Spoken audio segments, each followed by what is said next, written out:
Guys, आज के market analysis video में आपका स्वागत है। वीडियो को स्टार्ट करने से पहले जो लोग इस चैनल पे नए हैं और अभी तक इस चैनल को सब्सक्राइब नहीं किया तो जल्दी से जाकर सब्सक्राइब कर लो और बेल आइकन को प्रेस करना मत भूलना। पहले हम चलते हैं हमारे निफ्टी पे। निफ्टी 15 मिनट के टाइम फ्रेम में निफ्टी फ्राइडे को गैप डाउन ओपन होकर यहाँ से नीचे गिरा। तो अभी हम देखते हैं निफ्टी के लिए मंडे के लेवल्स। तो Singapore market 30 point plus close हुआ है, तो हमारा मंडे का मार्केट भी इस जोन में ओपन हो सकता है। अगर मंडे को निफ्टी यहाँ से ऊपर जाता है तो ऊपर की तरफ हमारा पहला रेजिस्टेंस बनता है ये, और अगर इसको ब्रेक करता है तो ऊपर की तरफ हमारे दो रेजिस्टेंस और टारगेट बनते हैं। और अगर मार्केट यहाँ से नीचे गिरता है तो नीचे की तरफ हमारा पहला सपोर्ट बनता है ये, और अगर इसको ब्रेक करता है तो नीचे की तरफ हमारे दो सपोर्ट्स और टारगेट बनते हैं। तो इसके बाद हम चलते हैं हमारे बैंक निफ्टी पे। बैंक निफ्टी 15 मिनट के टाइम फ्रेम में फ्राइडे को बैंक निफ्टी में उतनी मूवमेंट नहीं देखने को मिली जितनी निफ्टी में दिखी। मंडे को बैंक निफ्टी भी यहाँ पर ही ओपन हो सकता है। अगर बैंक निफ्टी यहाँ से ओपन होकर ऊपर जाता है तो ऊपर की तरफ हमारा पहला रेजिस्टेंस बनता है ये, और अगर इसको ब्रेक करता है तो ऊपर की तरफ हमारे दो रेजिस्टेंस और टारगेट बनते हैं। और अगर यहाँ से नीचे गिरता है तो नीचे की तरफ हमारा पहला सपोर्ट बनता है ये, और अगर इसको भी ब्रेक करता है तो नीचे की तरफ हमारे दो सपोर्ट्स और टारगेट बनते हैं। ये थे हमारे मंडे के लिए निफ्टी और बैंक निफ्टी के लेवल्स। अभी हम चलते हैं हमारे स्टॉक के ऊपर। हमारा पहला स्टॉक है Apollo hospital. Apollo hospital 15 minute के टाइम फ्रेम में आप देख सकते हो ये एक अपने रेजिस्टेंस के पास है। पिछली बार इस रेजिस्टेंस से इसने 2 बार यूटर्न लेकर नीचे गिरा। अगर मंडे को इस रेजिस्टेंस को ब्रेक करता है तो ऊपर की तरफ हमारे दो रेजिस्टेंस और टारगेट बनते हैं, और अगर फिर से यहाँ से यूटर्न लेकर नीचे गिरता है तो नीचे की तरफ हमारा पहला सपोर्ट बनता है ये, और अगर इसको भी ब्रेक करता है तो हमारा अगला सपोर्ट और टारगेट बनता है ये। इसके बाद हमारा अगला स्टॉक है HDFC life insurance. HDFC life insurance 15 minute के टाइम फ्रेम में आप देख सकते हो ये हेड एंड शोल्डर पैटर्न बनाने की कोशिश में है। इसने हेड और राइट शोल्डर बना लिया है, ये लेफ्ट शोल्डर बनाने की कोशिश में है।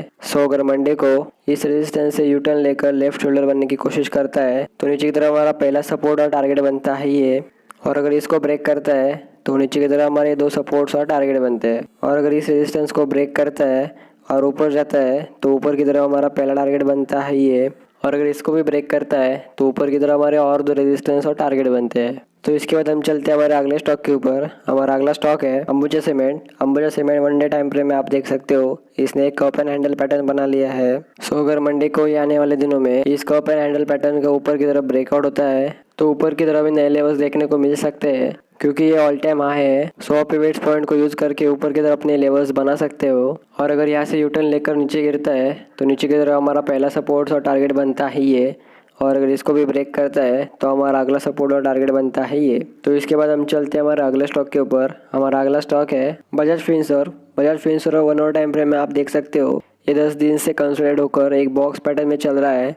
अगर मंडे को या आने वाले दिनों में इस बॉक्स को ऊपर की तरफ ब्रेक करता है तो ऊपर की तरफ हमारा पहला टारगेट बनता है ये, और अगर इसको भी ब्रेक करता है तो हमारा अगला टारगेट बनता है ये, और अगर इस बॉक्स को नीचे की तरफ ब्रेक करता है तो नीचे की तरफ हमारा पहला सपोर्ट और टारगेट बनता है ये, और अगर इसको भी ब्रेक करता है तो हमारा अगला टारगेट बनता है ये। इसके बाद हम चलते हैं हमारे अगले स्टॉक के ऊपर। हमारा अगला स्टॉक है सिप्ला। 1 आवर टाइम फ्रेम में आप देख सकते हो ये मैंने पिछले मार्केट एनालिसिस वीडियो में बताया था कि ये हेड एंड शोल्डर पैटर्न बनाने की कोशिश में है। तो यहाँ से हमें 4% प्लस का रिटर्न मिला। अगर मंडे को या आने वाले दिनों में इस हेड एंड शोल्डर पैटर्न का नीचे की तरफ ब्रेकआउट होता है तो नीचे की तरफ हमारा पहला सपोर्ट बनता है ये, और अगर इसको ब्रेक करता है तो नीचे की तरफ हमारी शॉर्ट की एंट्री बनती है, तो नीचे की तरफ हमारे ये दो सपोर्ट्स और टारगेट बनते हैं। और अगर ये यहाँ से ऊपर जाता है तो ऊपर की तरफ हमारा पहला टारगेट बनता है ये, और अगर इसको ब्रेक करता है तो हमारा अगला टारगेट बनता है ये। तो इसके बाद हम चलते हैं हमारे अगले स्टॉक के ऊपर। हमारा अगला स्टॉक है HDFC bank. HDFC bank 1 hour time frame में आप देख सकते हो ये पिछले 16 दिन से इस जोन में कंसोलिडेट हो रहा है। जितना स्टॉक ज़्यादा कंसोलिडेट होता है उतना हमें बढ़िया रिजल्ट देखने को मिलता है। आप समझ सकते होगे कि ये आने वाले दिनों में कितना इंपॉर्टेंट स्टॉक बन सकता है। इस स्टॉक को अपने वॉच लिस्ट में ज़रूर रखना। आने वाले दिनों में इस जोन को ऊपर की तरफ ब्रेक करता है तो ऊपर की तरफ हमारा पहला टारगेट बनता है ये, और इसके बाद हमारा अगला टारगेट बनता है ये, और अगर इस जोन को नीचे की तरफ ब्रेक करता है तो नीचे की तरफ हमारा पहला टारगेट बनता है ये, और अगर इसको भी ब्रेक करता है तो नीचे की तरफ हमारे दो और सपोर्ट्स और टारगेट बनते हैं। तो इसके बाद हम चलते हैं हमारे अगले स्टॉक के ऊपर। हमारा अगला स्टॉक है ग्राजिम। ग्राजिम वन डे टाइम फ्रेम में आप देख सकते हो ये पिछली बार यहाँ से 2 बार यूटर्न लेकर नीचे गिरा।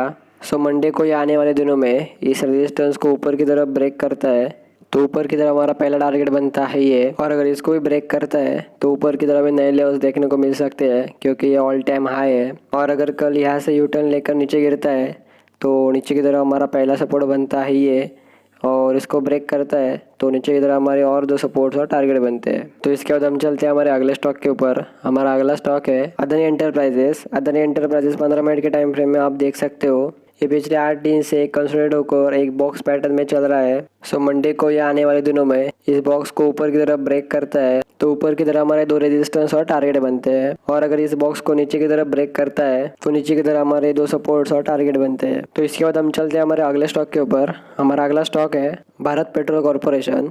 भारत पेट्रोल कॉर्पोरेशन 15 मिनट के टाइम फ्रेम में आप देख सकते हो ये ऊपर की तरफ से रेजिस्टेंस है और नीचे की तरफ से एक ट्रेंड लाइन को फॉलो कर रहा है। सो ये एक असेंडिंग ट्रायंगल बना रहा है। सो अगर कल या आने वाले दिनों में इस ट्रायंगल को ऊपर की तरफ ब्रेक करता है तो ऊपर की तरफ हमारे 2 टारगेट बनते हैं। और अगर इस ट्रायंगल को नीचे की तरफ ब्रेक करता है तो नीचे की तरफ हमारा पहला सपोर्ट और टारगेट बनता है ये। और अगर इसको भी ब्रेक करता है तो हमारा अगला टारगेट बनता है ये।